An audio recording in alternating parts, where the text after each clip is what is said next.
Itulah pentingnya Anda menggunakan jasa web developer, bisa mengupayakan adanya fitur yang tertentu untuk usaha Anda, bisa menyediakan halaman yang itu spesifik untuk usaha Anda, bisa menyediakan desain yang itu custom untuk usaha Anda.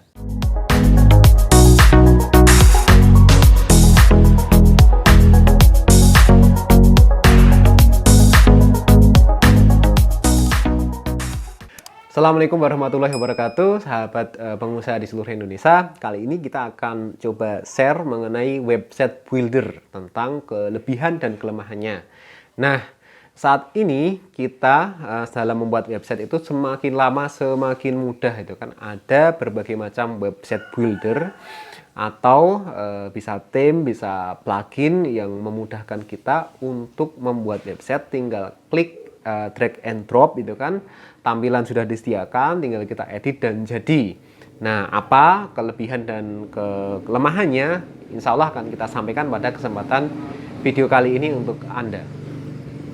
Bicara tentang kelebihan website builder, yang pertama, sebelum kita lanjut ya, ada berbagai macam website builder yang ada di dunia ini. Kalau di platform WordPress kita mengenal ada Divi, ada Elementor, ada Beaver Builder itu kan, ada macam-macam lagi. Bahkan sekarang built-in langsung dari WordPress, generate Gutenberg itu kan, plugin Gutenberg, editor dari WordPress yaitu Gutenberg, itu kita bisa langsung utak-atik website itu kan, menghasilkan tampilan yang bagus dengan cepat. Nah, keunggulan pertama nih yang ingin saya sampaikan kepada Anda semua, bahwa dengan menggunakan website builder kita bisa membuat website tanpa coding. Anda nggak perlu kemampuan programming tertentu itu kan, baik itu HTML, CSS, JavaScript itu kan, ataupun bahkan kayak PHP, Node.js dan sebagainya untuk membuat website. Nah, Anda cukup memakai website builder yang ada dan kemudian develop website langsung. Ada beberapa macam template yang template website yang sudah siap pakai, terus kemudian Anda tinggal klik drag and drop, istilahnya seperti itu. Sisi positif kedua saat kita menggunakan website builder adalah dari segi kecepatan pekerjaan. Jadi saat kita membangun website itu kan, karena nggak perlu coding dari awal, gambaran ini template-nya itu udah siap, terus kemudian tinggal kita masukkan, terus kemudian tinggal kita edit title, tinggal edit gambar, edit tulisan, maka pengerjaannya lebih cepat. Jadi apapun jenis usaha Anda itu sekarang hampir semua sudah ada template-nya seperti itu. Misalnya Anda ingin membuat website tentang arsitek, sudah ada template starter yang kemudian bertemakan arsitek gitu kan. Bahkan di builder seperti Divi, Elementor, mereka sudah punya istilahnya set library ya, untuk layout yang berkaitan dengan arsitek. Anda ingin membuat website tentang pertanian, sudah ada.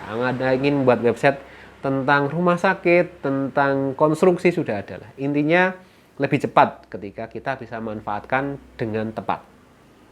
Hal ketiga nih yang penting bagi Anda, benefit dari menggunakan website builder adalah Anda tidak perlu desainer website itu kan. Anda tidak perlu melakukan mockup itu kan, pengerjaan website dari awal, terus kemudian membuat HTML-nya, terus kemudian diimplementasikan, nggak perlu seperti itu. Anda cukup melihat itu kan contoh-contoh atau layout yang tersedia yang cocok dengan usaha Anda, cocok dengan corporate color itu kan usaha Anda, baru kemudian diterapkan. Jadi menghemat biaya. Jadi selain tadi menghemat waktu karena pengerjaan cepat, juga menghemat biaya karena Anda tidak memerlukan desainer website khusus untuk melakukan hal tersebut. Nah, kalau tadi kita bicara 3 kelebihan ya dari menggunakan website builder, aslinya masih ada banyak kelebihan-kelebihan yang lain. Cuma ini kami sampaikan 3 saja agar sederhana dan mudah diingat. Nah, setelah ini kita akan membicarakan 3 kekurangan saja yang utama, yang menurut pengalaman kami itu yang menjadi kendala terbesar itu kan dari penggunaan website builder. Apa itu? Nah, ini kita masuk yang pertama. Yang pertama, website builder itu memiliki desain yang terbatas. Ya, layout-layout yang sudah disediakan itu mereka sudah punya bagian-bagian tertentu. Mereka sudah punya section-section tertentu yang kemudian bisa kita manfaatkan. Itu poin plusnya. Namun ketika kita menginginkan section atau bagian yang itu custom, nah, kita tetap harus membuat sendiri. Maka ini perlu peran serta dari web developer untuk merealisasikan hal tersebut ketika Anda butuh section custom, ketika Anda butuh bagian tertentu yang tidak ada di layout yang sudah tersediakan tadi. Nah, ini poin pertama dari kekurangan website builder, yaitu desainnya terbatas. Nah, hal kedua nih yang menjadi kelemahan dari website builder itu halaman yang disediakan terbatas. Biasanya mereka sudah memiliki halaman-halaman tertentu yang itu secara umum dibutuhkan oleh jenis usaha tertentu.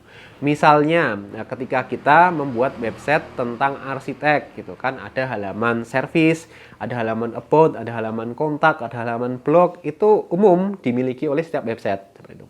Namun ketika usaha kita ternyata membutuhkan satu halaman khusus yang spesial yang tidak ada di layout yang disediakan oleh website builder tersebut, maka ya kita harus buat sendiri. Nah, itu kelemahan dari website builder yang ada, gitu kan, yaitu tentang keterbatasan desain yang disediakan.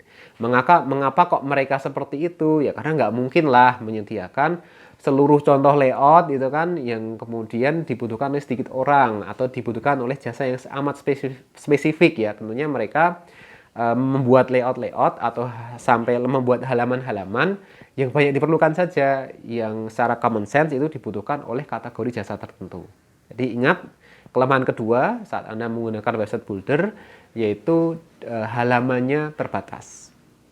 Nah, bagian ketiga dari kelemahan website builder, kita bicara mengenai fitur yang terbatas. Nah, namanya sebuah layout atau sebuah website, contoh website yang disediakan secara generik, tentu tidak membuat kebutuhan fitur yang itu spesifik untuk usaha kita. Misalnya kita punya usaha konstruksi, kita punya kalkulator untuk menghitung harga pemasangan keramik misalnya. Nah, itu kita harus buat sendiri, nggak mungkin disediakan oleh mereka seperti itu. Sehingga saat Anda mau menggunakan website builder, Anda harus sadari ini, itu kan. Jangan kemudian protes, ini kok nggak disediakan, terus minta mereka menyediakan fitur. Lah, kalau minta mereka menyediakan fitur baru untuk Anda harus bayar seperti itu. Itulah pentingnya Anda menggunakan jasa web developer, bisa mengupayakan adanya fitur yang tertentu untuk usaha Anda, bisa menyediakan halaman yang itu spesifik untuk usaha Anda, bisa menyediakan desain yang itu custom untuk usaha Anda. Nah, jadi poin ketiga, saya tekankan lagi, kelemahan dari website builder itu fiturnya terbatas. Itu tadi kelebihan dan kekurangan dari penggunaan website builder. Nah, kalau ada pertanyaan lebih lanjut tentang tema ini, silahkan gunakan fitur komentar yang tersedia. Nah, jika sahabat menjumpai video ini bermanfaat, boleh like, boleh kemudian share video ini, atau melakukan subscribe di channel kami ini. Terima kasih. Sekian dari kami, dari saya Anak Soleh. Sampai jumpa di video berikutnya. Assalamualaikum warahmatullahi wabarakatuh.